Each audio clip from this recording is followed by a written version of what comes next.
சாம்ராஜ்ய கனவு. அத்தியாயம் 32. அழுது நடந்தது காவேரி. ராஜேந்திர சோழன் மின்னலை போல மறைந்ததைக் கண்டு வியப்புடன் நின்றான் விக்ரமன். அவன் மொழிந்த செய்தியில் திகைப்புக்கு ஆளாகிய ராஜாதிராஜன் சிலை போல நின்றிருந்தான். இருவரும் உணர்வு பெற்று ஒருவரை ஒருவர் விழித்து பார்த்துவிட்டு திரும்பி உற்று நோக்கினர். அங்கே மாதவியை காணவில்லை. விக்ரமா, அன்னையார் சென்று விட்டார்களா? அரசர்தான் நம்மை அணைத்தவர் என்பதை அறிந்தவுடன் அன்னையார் சென்று விட்டார்கள். அப்படி என்றால் மன்னர் உரைத்த செய்தியினை அன்னையார் உணர்ந்திருக்க மாட்டார்கள். ஆம், இனிதான் அந்த உவகை அலை அவர்களை அடையும். அதனை நான் தான் அவர்களிடம் உரைக்கப் போகிறேன். ராஜா, நீ அரியணை ஏறினால் நான் தான் அறிவமைச்சர் என்று கூறி சிரித்தான் விக்ரமன். விக்ரமா, நான் அரசன் ஆனால் நிச்சயமாக நீதான் அமைச்சர். ராஜா, கோடி கொடுத்தாலும் இற்றை தமிழகத்தின் அமைச்சு பொறுப்பினை நான் தொடமாட்டேன். கன்னி தமிழகத்தை சீரழித்த பழி அமைச்சு பதவிக்கு இனி என்றும் உண்டு. இன மனமாற்ற இருள் மனம் படைத்தோர் மண்பதை காக்கும் பொறுப்பேற்று இந்த நாட்டை அழிக்க துணிந்துவிட்டனர். கோழை ஏந்திய வாள் என இவர்கள் கரத்தில் பதவி.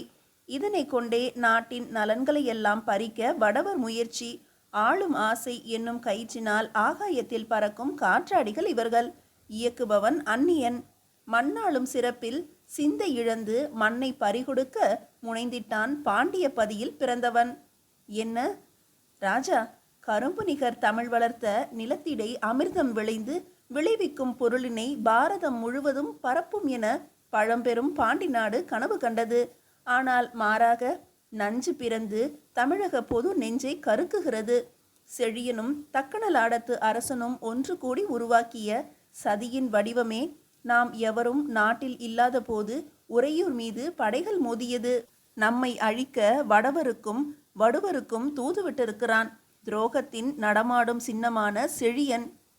தமிழனை தமிழனே காட்டிக் கொடுப்பான். தமிழ் நிலத்தை தமிழனே கோழைத்தனத்தால் விட்டிடுவான். அதிகாரம் எனும் மாய சித்திரம் பெற கண்ணின் மணிகளான மொழியையும் நாட்டையும் விற்றிடுவான். இதற்கு அமைச்சனும் விதிவிலக்கல்ல என்னும் பழியினை நாளை இரத்தத்தால் கழுவுவான் செழியன். கவலைப்படாதே. போதாது ராஜா, போதாது. பிரிந்து கிடக்கும் தமிழகத்தை ஒன்றாக சேர்த்து இனி பிரியாதவாறு பலமாக பிணைக்க வேண்டும். வாழ் வழியால் கூட்டியதுண்டு முன்னர், ஆனால் நீண்ட நாள் நின்று நிலவியதில்லை. உன் வாழ் வடபுலத்தை வென்றது பெரிதல்ல. இனி தென்னகத்தை ஒருமைப்படுத்துவதுதான் நீ சூட வேண்டிய வாகை. பகை வல்லூறுகள் விருந்துண்ண வர காரணம் தமிழகம் பிளவுபட்டு கிடந்ததால்தான். அந்நியன் புகுந்து அநீதி இழைத்தது தமிழகத்தில் தனி அரசு இல்லாததால்தான். நாளை நாம் காணவிருக்கும் களம் ஒரு புது உலகை, புதிய தமிழகத்தை சிருஷ்டிக்கட்டும். ஆம், நம் குரல் தமிழரின் குரல். ஆமாம், நீல திரைக்கடல் ஓரம் முதல் வடமாலவன் நிற்கும் குன்றம் வரை மறவர் நாடு இனி. மாற்றார் உரிமை கொண்டாட எண்ணினால் தம் உதிரத்தை ஆறாக ஓடவிட நேரிடும் என்பதை அறிவிக்கட்டும் நாளை நம் படைகள். இந்த ஒன்றுபட்ட இன்ப தமிழகத்தின் மன்னனாக நீ அரியணை ஏறும்போதுதான் நான் அமைச்சர் பொறுப்பை ஏற்பேன். விக்ரமா, நீ விரும்பியபடி, இல்லை வசந்தா விரும்பியபடி தமிழகத்தில் நாளை சாம்ராஜ்யம் அமைவது திண்ணம். ஆனால் அரசர் விரும்பியபடி நான் இளவரசராக மாட்டேன் என்றே எண்ணுகிறேன். ஏன் ராஜா? பிறரின் லட்சிய கனவுகளை நனவாக்க பிறந்தவன் நான். என் லட்சிய சொப்பனங்கள் ஊமையின் பகற்கனவு. உடைந்துவிட்ட யாழ், உதிர்ந்துவிட்ட விண்மீன், அணைந்துவிட்ட விளக்கு, மூழ்கிவிட்ட கலம், கருகிவிட்ட மலர். மீண்டும் சோக பண்பாட துவங்கி விடாதே ராஜா, வா போகலாம் என்றான் விக்ரமன். விக்ரமா, ரணசூரன் தான் உறையூர் முற்றுகை பற்றி முதலில் என்னிடம் தெரிவித்தான். கயவன். அவன் சதி கருத்தை அன்றே அறிந்திருப்பின் புழுதியில் புரண்டிருக்கும் அவனது உடல். இன்று நம் வேந்தர் கண்காணிப்பில் உள்ளான் அவன். இல்லையெனில் அவனிடம் சில விளக்கங்களை கேட்பேன். அவன் கூறியது அனைத்தும் பொய்யாக இருப்பின், ஆஹா, இருப்பினும் என்ன பயன்? நல்லதோர் வீணையை நலங்கெட புழுதியில் எரிந்து விட்டதற்கு வருந்தி அழலாம், அவ்வளவுதான். ராஜா, மீண்டும் சோக கீதமா?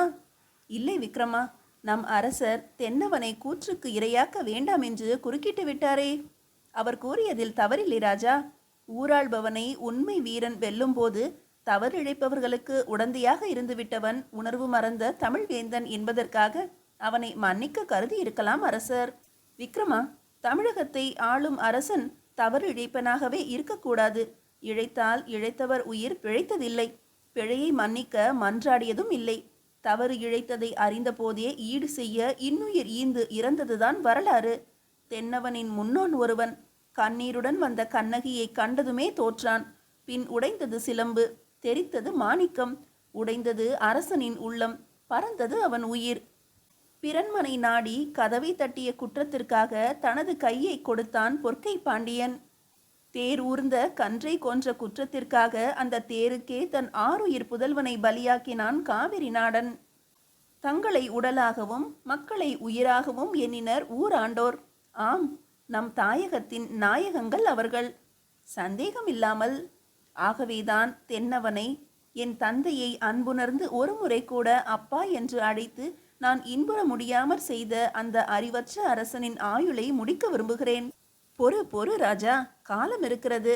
ஆமாம், இந்த சேரத்து அரசர் ஏன் மதிக்கட்டு? சேரன் வாழ்நாள் எல்லாம் வலையில் இருந்துவிட்டு பாடை ஏறும் நாளில் நாகம் போல வந்திருக்கிறான். நல்லது, என் களிறு முழக்க இடியோசை கேட்டு நடுங்கும் அவன் நெஞ்சினை நாளை பாய்ந்து பிளக்கும் என் வேல், பின் பருந்துண்ணும் அவன் யாக்கையை. ராஜா, அலறல் கேட்டு திடுக்கிட்டு திரும்பினர் இருவரும். கூடல் நகரத்தை கொளுத்த புறப்பட்ட கண்ணகி போல நின்றிருந்தாள் மாதவி.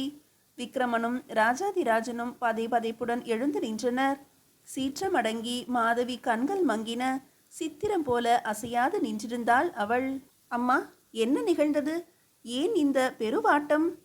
இருதலை கொள்ளி எறும்பாகி விட்டேன் நான். என்ன? ஆம், நான் அஞ்சியது நிகழ்ந்து விட போகிறது. எனக்கு எதுவும் புரியவில்லையே அம்மா. நான் இங்கே வரும்போது நீ உரைத்த சொற்றொடர் வேலினை சொருகிவிட்டது என் மனதில். என்ன? நான் குறிப்பிட்டது நம்மீது போர் பிரகடனம் விடுத்திருக்கும் சேரத்து அரசனை பற்றி அம்மா. தென்னவனுக்கு துணை வந்துள்ளான் அவன். அறிவேன் ராஜா. ஆயினும் நீ கனவிலும் கூட அவர் உடலை அழிக்க சிந்திக்க கூடாது. என்ன? ஆமாம் ராஜா, சேரத்து அரசரையும் கண்ணியமாகவே அழைத்து வர சொன்னார் நமது அரசர் என்று குறுக்கிட்டான் விக்ரமன். ஆமாம் அம்மா, நான் ஏதோ ஆவேசத்தில் பேசிவிட்டேன். ஆயினும் தாங்கள் அது குறித்து வருந்துவது ஏன்? விக்ரமா, சக்கரவர்த்தி சேரத்து அரசரை கண்ணியமாகவா அழைத்து வர சொன்னார்? என்ன பெருந்தன்மை! ராஜா, எனக்கு 2 வாக்குறுதிகள் தேவை, தருவாயா? அம்மா, தாங்கள் தயக்கம் என் அன்புணர்ச்சியே அவமானப்படுத்துகிறது. ராஜா, மீன் மிளிரும் கொடியினை வேங்கை கொடியால் காப்பாற்றுவாயா? என்ன? வில் கொடியினை கம்பத்திலிருந்து கட்டறுக்கக்கூடாது பார்த்துக்கொள். மேலும் சோழ மண்டல படைகள் சேர நாட்டு மண்ணை கரைப்படுத்தாது நோக்கிக்கொள் ராஜா. பகைவனுக்கு பரிந்து பேசுகிறீர்களே அம்மா, இது துரோகம் அல்லவா? துரோகி என உன்னை தூற்றுமோ என்றுதான் நானும் அஞ்சினேன். ஆனால் நீ உண்மை வீரன் என்பதை உலகு மறக்காது. கங்கை கண்ட உன் புகழை வடவரின் வரலாற்று ஏடுகள் மறைத்தாலும் வங்கத்தினை வீழ்த்திய செய்தி கங்கை உள்ளவரை வையகத்தில் நெஞ்சத்திலிருந்து மறையாது. பெயருக்கு ஆபத்தில்லை, உயிருக்கு ஆபத்து விளையலாம், ஏற்றுக்கொள்ளத்தான் வேண்டும்.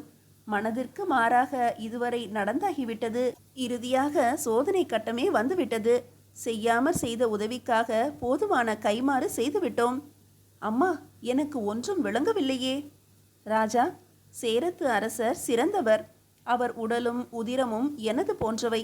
நாளை சேர நாட்டு எல்லையில் அவரை நீயே சந்தித்து போரினை தவிர்க்கப்பார். முடியாது எனில் அவர் முடியினையும் வாளினையும் பறிக்காது அவரை மன்னரை போல மதித்து பணிவுடன் நடத்து. நீ இங்கே அழைத்து வா அவரை. அம்மா, மன்னர் இதனை அறிந்தால் ஐயப்பட மாட்டாரா? நாளை களத்தில் வீரன் என்று பெயர் பெற்ற உதயஞ்சேரலை வீழ்த்த எண்ணியதும் வீணாகிவிடுமே. இனி களத்தில் காண்பது யாரை?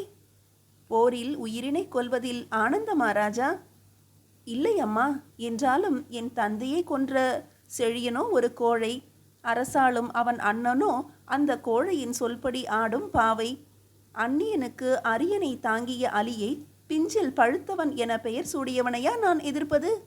என் வீரத்திற்கு இழுக்கு அது. செழியனை சித்திரவதை செய்வதும் தென்னவனை அழைத்து வருவதும் என் ஏவல் வழி நிற்கும் விக்ரமனின் வேலை. அவர்கள் மானம் குலைந்து நிற்பதை, உயிர் துடித்து செழியன் இறப்பதையும் ரசிப்பேன் நான். ஆனால் உதயஞ்சேரலோ உண்மை வீரன், அவனோடு பொருதுவது சிறப்புதான். ராஜா, உன்னை வெல்ல இன்றைய இளைஞர் உலகில் எவரும் இல்லை. நீ செழியனை பழிவாங்கி தென்னவனை சிறையெடுத்து பின் நான் கூறியதையும் செய்து முடி. மன்னர் ஐயப்பட்டு விளக்கம் கேட்டால் விடை தர நான் வருகிறேன் அவைக்களத்திற்கு. நல்லது அம்மா, தங்கள் சொல் சட்டமென ஏற்று நடக்கிறேன். ஆயினும் அனைத்தும் பெரும் புதிராக உள்ளது. ராஜா, என் கண்ணே, அருகில் வாடா. என் அன்பே, நாளை நீ காணும் களம்தான் கடைசியாக காணும் போர் முனை. என்ன அம்மா சொல்கிறீர்கள்? இனி நீ காண இருப்பது ஏர்முனை. ஆம், போர்க்களம் போதும் ராஜா. ராஜா, ராஜேந்திர சோழருக்கு ஆற்ற வேண்டிய செஞ்சோற்று கடனை நாளையோடு முடித்துக் கொள்வோம். காந்தலூர் சாலையில் களமெரித்த ராஜேந்திரன் வேறு, இன்றுள்ள ராஜேந்திரன் வேறு. ஆம், ஒரு காலத்தில் அந்த பெயர் எனக்கு எட்டிக்காய். எனினும் என் மகனையே மரணக்காற்றுக்கு அனுப்பி குப்தர் பரம்பரை முதல் சாளுக்கியர் வரை அனைத்தையும் முறியடித்து சாம்ராஜ்யம் அமைத்து தந்துவிட்டேன் அவனுக்கு. என் ஆரம்பகால லட்சிய கனவுகள் சிதறிவிட்டது குறித்து நான் வருந்தவில்லை. ஊழின் பெருவலி கண்டு வியக்கிறேன். நாளை விழும் பாண்டிய அரசு குறித்து மகிழ்கிறேன். அத்தோடு எனக்களித்த வாக்குறுதிகளையும் நிறைவேற்றிவிட்டால் அமைதி பெற்றுவிடும் என் மனம். நாம் இந்நாடு என்னும் கூண்டிலிருந்து விடைபெற்று வேறு நாடு சென்று சாமானிய குடிமக்களாக உழவு தொழில் செய்து வாழ்வோம். இனி நம் செஞ்சோற்று கடன் முடிந்தது ராஜா. அம்மா, இளவரசு பட்டத்தை எனக்கு சூட்டுவதாய் அரசர் சொல்லிச் சென்றார். ஆ, அப்படியா? என்ன ஆச்சரியம்! ஆனால் உண்மை அம்மா, அரசர் அப்படித்தான் சொன்னார். நீ பாண்டியன் பகை முடித்து திரும்பிய உடனேயே நாம் இப்பதிவிட்டு செல்ல வேண்டும். ராஜா, என் செல்வமே, செல்வங்களை இழக்க நீ அஞ்சுகிறாயா? இல்லை அம்மா, தாங்கள்தானே எனக்கு பெருநிதி. ராஜா, புத்தரை போல என்னால் ஒரு பெரும் அரசை துறக்கிறாய். வாகை சூடி வந்த பிறகு உன் எண்ணம் மாறிவிடாதே. கோள் மாறினாலும் உங்கள் குறிக்கோள் வழி நான் நடப்பது மாறாது அம்மா. ராஜா, என் அருகில் வா, இன்னும் நெருங்கி வா. நீ பள்ளி சென்று திரும்பும்போது என்னிடம் வருவது போல் வா என்றாள் மாதவி. அவள் விழிகளில் நீர் நிறைந்தது. மாதவியின் மடிமீது சாய்ந்த ராஜாதி ராஜனின் கன்னங்களில் கண்ணீர் விழுந்தன. என் இளவரசே, உனக்கு ஏனடா அந்நியர் தரும் அரசு? அம்மா, ராஜேந்திரருக்கு ஆற்றும் செஞ்சோற்று கடன் முடிந்தது எனில் நமக்கு என நாடே இல்லையா அம்மா கடமையை செய்ய? இல்லையடா ராஜா, என் உதிரத்தில் பிறந்த பாவத்தால் உனக்கு தாய்நாடே இல்லை. என்னால் அப்பா என்று அழைக்க தந்தை இல்லை. கைம்பெண்ணின் மகனாய் வளர்ந்த உனக்கு தந்தையர் நாடும் இல்லை. இவ்வூரில் உன் வரலாறு அறிந்த எவரும் இல்லை. அறிந்தவரும் நீ அரியணை ஏறினால் எள்ளி நகையாடுவார்கள். ஆம், இரவு பகல் கண்ணீர் வெள்ளத்தில் மிதந்து உன்னை நான் வளர்த்ததை, கடமையுணர்வு காரணமாக உன்னை போர்க்களம் அனுப்பியதை அவர்கள் எண்ணி பார்க்க மாட்டார்கள். மேலும் நாடற்ற நாடோடிகளான நமக்கு ஏன் சோழ பேரரசு? உரிமையில்லாத இடத்தில் உறவு கொள்வது ஆபத்தாக முடியும். அம்மா, எனக்கு இளவரசராகவும் அரசராகவும் விருப்பமில்லை. அதனை நான் எண்ணவும் இல்லை. வசந்தா இல்லாத அரச வாழ்வு எனக்கு ஏன்? மாதாவின் மனம் மறுக்க மண்பதையாளும் மண்ணாட்சி எனக்கு ஏன்? வேண்டாம் அம்மா, வேண்டாம். நாளையோடு முழுமை பெறும் சாம்ராஜ்யத்தின் மகுடம் எனக்கு வேண்டாம். பரந்த உலகிடை பிறர் காணாது வாழ்வோம் இனி என்றான் ராஜாதி ராஜன். மைந்தனை தழுவிய வண்ணம் மாதவி விம்மினாள். விக்ரமனும் விம்மினான். ராஜாதி ராஜன் கண்களிலும் நீர் வடிந்தது. இத்தனையையும் மறைவில் நின்று கேட்டுக்கொண்டிருந்த ராஜேந்திர சோழன் இரத்த கண்ணீர் வடித்தான். அவன் உடலும் உள்ளமும் நடுங்கிற்று. அவர்களை நோக்கி ஓட முயன்றான். ஆனால் ஒரு அடி கூட எடுத்து வைக்க முடியவில்லை. வானம் குமுறிற்று. பேய் காற்றுடன் பெருமழை பெய்ய ஆரம்பித்தது. ஆனால் சோழ மண்டலத்திலின்று மதுரை நோக்கி செல்லும் சாலையில் காவலரை ஏமாற்றிய புரவி ஒன்று மழையை மதியாது இருளை கிழித்து ஜெயசீலனை ஏந்தி சென்று கொண்டிருந்தது. அன்று உறையூரின் வீதி வழி பெருமழையிடையே தெப்பமாக நனைந்த வண்ணம் கால்நடையில் சென்று கொண்டிருந்தான் ஒரே ஒருவன். அவன் அந்நாட்டு மன்னன்தான். ஆம், பொன்மலை மோதி பிளந்தது போல தோன்றும் மின்னலை கண்டு மாதவி என நெடுமூச்சுடன் கூவி நடந்தான் மன்னன். அவனோடு அழுது நடந்தது காவேரி. மீதியை அடுத்த அத்தியாயத்தில் காணலாம்.